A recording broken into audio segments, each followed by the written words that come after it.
It is Siegel versus Schiller. New research from Goldman Sachs pits these two economists in a head-to-head. Both asked if U.S. stocks are overvalued. Yale's Robert Shiller says concern has risen and a correction could be coming in the next year, while Wharton's Jeremy Siegel takes the opposite view. Professor Siegel joins us now. Professor Siegel, what is your thesis?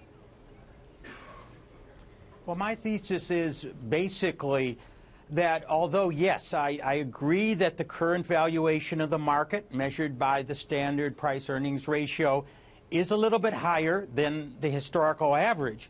I think a higher P/E ratio is fully justified in a world of record low interest rates, and even when the Fed raises them, they are going to still remain low on a historical standard.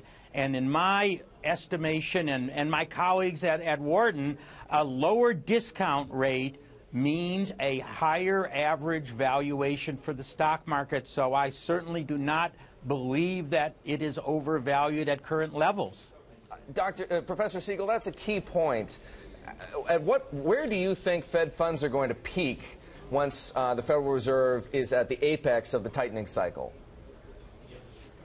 Well, my belief is, and here one of the rare times when I agree with Bill Gross, as you know, we've disagreed a lot about the stock market over the last 5-6 years, but he named the new neutral of the Fed funds rate as 2%, and my own calculations confirm that the average Fed funds rate probably over the next decade is going to remain at 2. Now, that doesn't mean that at the peak of a tightening cycle it won't be above 2. It might get to 3 or maybe 4, but then it's going to be brought down below 2, back down to 1 or a half when the economy does soften. So we're going to have a lower average level of interest rates. Certainly the Fed funds rate might peak above 2, but I don't think it's going to be the 4% that we know the Fed has in its dot plot that it puts out every quarter in its economic projections. In terms of valuations, though, is there a number, a range that does get you concerned?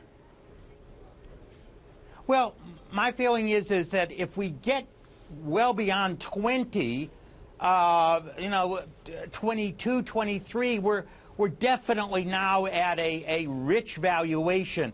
In perspective, the stock market got to 30 price-earnings ratio in 2000, and that was a period of much, much higher interest rates. So that was a clear overvaluation of the market.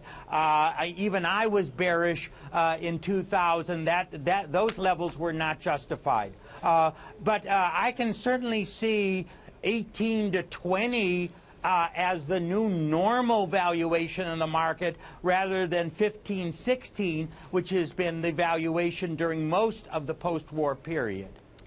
Professor, Goldman Sachs, as part of the research it did, quoting you, went back over the past 17 years and looked at a number of different kinds of assets and came to the conclusion that on a percentile basis, yes, stocks do look overvalued, but other things look even more overvalued, like 10-year treasuries, for example, mortgage spreads, volatility, and mortgage basis. Would you agree with that? Well, the question is on bonds, and yes, interest rates are going to rise. We have the 10-year now a little bit above 2. I certainly think it can go to 3, 3.5, and probably that's the new normal 10-year.